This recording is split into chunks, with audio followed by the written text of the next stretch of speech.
నమస్కారం అండి. ఈనాటి కమ్మని కథ పేరు బంగారు నాణెం నిజమైన సంపద. అనగనగా ఒక ఊరిలో ముకుందుడు అనే ఒక పేద కట్టెలు కొట్టేవాడు ఉండేవాడు. అతను చాలా కష్టపడి పనిచేసేవాడు. కానీ రోజువారీ సంపాదనతో ఇల్లు గడవడం చాలా కష్టంగా ఉండేది. అయినా సరే అతనిలో ఒక గొప్ప గుణం ఉండేది. ఎవరికీ అన్యాయం చేసేవాడు కాదు. ఉన్నదానితోనే తృప్తిగా బతికేవాడు. ఒకరోజు ముకుందుడు అడవిలో ఎండిపోయిన ఒక పెద్ద చెట్టును నరుకుతుండగా ఆ చెట్టు తొర్రలో ఒక పాత మూట కనిపించింది.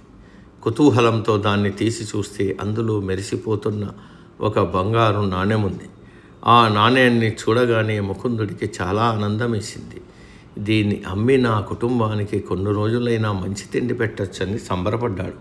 కానీ వెంటనే అతని మనసులో ఒక ఆలోచన వచ్చింది. ఇది నా కష్టార్జితం కాదు, ఎవరో పొరపాటుని ఇక్కడ మర్చిపోయి ఉంటారు. పరాయి సొమ్ము ఆశించడం తప్పు అని భావించాడు. అందుకే ఆ బంగారు నాణ్యాన్ని తీసుకుని ఆ ఊరి గ్రామ పెద్ద వద్దకు వెళ్ళాడు. అయ్యా, అడవిలో కట్టెలు కొడుతుంటే ఈ బంగారు నాణ్యం దొరికింది. ఇది ఎవరిదో విచారించి వారికి అప్పగించండి అని నాణాన్ని గ్రామ పెద్ద చేతిలో పెట్టాడు. ముకుందుడి ప్రామాణికతను చూసి గ్రామ పెద్ద ఆశ్చర్యపోయాడు. ఈ రోజుల్లో ఇంతటి నిజాయితీ గల మనిషి ఉంటాడా అని మెచ్చుకున్నాడు. గ్రామ పెద్ద ఆ నాణ్యాన్ని పరిశీలించి, ముకుందా, ఇది చాలా ఏళ్ల నాటి పాత నాణ్యం. దీనికి యజమానులు ఎవ్వరూ లేరు. ప్రభుత్వ నిబంధనల ప్రకారం దొరికిన నీదిలో నీకు కూడా భాగం ఉంటుంది. కానీ నీ నిజాయితీకి మెచ్చి ఈ నాణ్యాన్ని నేనే కొనుగోలు చేసి దీనికి బదులుగా నీకు 10 వెండి నాణ్యాలు, ఒక ఎద్దుల బండి బహుమతిగా ఇస్తున్నా అన్నాడు. ముకుందుడు సంతోషంతో ఆ బహుమతిని స్వీకరించి ఇంటికెళ్ళాడు. ఆ ఎద్దుల బండి సహాయంతో అతను ఎక్కువ కట్టెలు నగరానికి తీసుకెళ్ళి అమ్మడం ప్రారంభించాడు. కొద్ది రోజుల్లోనే అతని ఆర్థిక పరిస్థితి మారిపోయింది. ఆ ఊరిలోనే ధనవంతుడైన కానీ లోభి అయిన సదానందం అనే వ్యక్తి ఉండేవాడు. ముకుందుడికి దొరికిన అదృష్టం గురించి తెలిసి అతనిలాగే తాను కూడా ధనవంతుడవ్వాలని ఆశపడ్డాడు.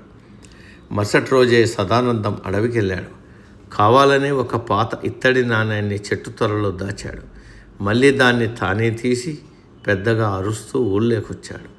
నేరుగా గ్రామ పెద్ద వద్దకు వెళ్ళి, అయ్యా, నాకు అడవిలో ఒక అద్భుతమైన బంగారు నాణ్యం దొరికింది. నా నిజాయితీని నిరూపించుకోవడానికి మీ వద్దకు తెచ్చాను. ముకుందుడికి ఇచ్చినట్టే నాకు కూడా 10 వెండి నాణ్యాలు, ఎద్దుల బండి ఇవ్వండి అని అడిగాడు.